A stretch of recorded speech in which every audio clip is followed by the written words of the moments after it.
विपत्ति किसी पर कभी भी किसी भी प्रकार की विपत्ति आ सकती है, और महापुरुषों के जीवन में भी बड़ी बड़ी विपत्तियां आई है कि नहीं आई? और बताओ, जैसी विपत्तियां महापुरुषों के जीवन में, वैसी तो तुम सामान्य जनों में हो ही नहीं सकती। अगर हो तो पता नहीं कहां चले जाओ। कई बार लोग कहते हैं धर्मी के ऊपर विपत्ति आती है तो धर्म करने से क्या फायदा। तुम कितने धर्मी, तुम जितना धर्म करते हो उससे ज्यादा तो पाप करते होगे।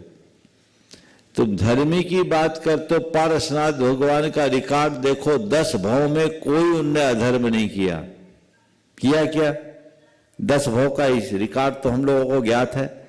10 भव में कोई अधर्म नहीं किया, तो भी पारसनाथ भगवान के ऊपर कितनी बड़ी विपत्ति आई। 7 दिन तक कितना भयंकर उपसर्ग हुआ।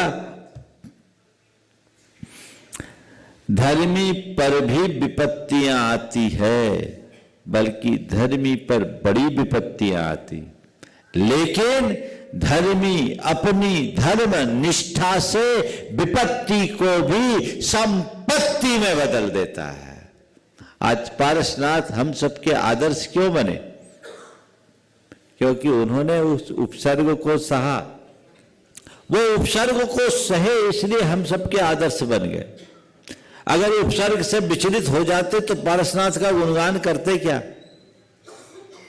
विपत्तियां आती है तो एक बात सदैव ध्यान में रखो, ना विपत्ति मेरी है ना संपत्ति मेरी है। धर्म हमें यह सीख देता है।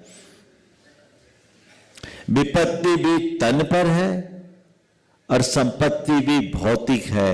मैं तो चेतन आत्मा हूं, न विपत्ति मेरी न संपत्ति मेरी। और विपत्ति कर्म के कारण है, संपत्ति कर्म के कारण है। ये पाप पुण्य का संयोग है।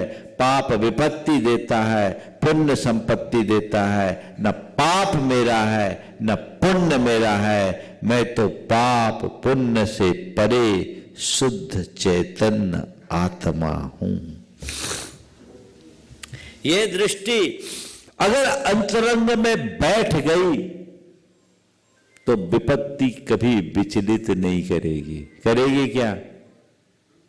विपत्ति आई, बड़ी से बड़ी विपत्ति आई, तो पहले विपत्ति को पर मानो।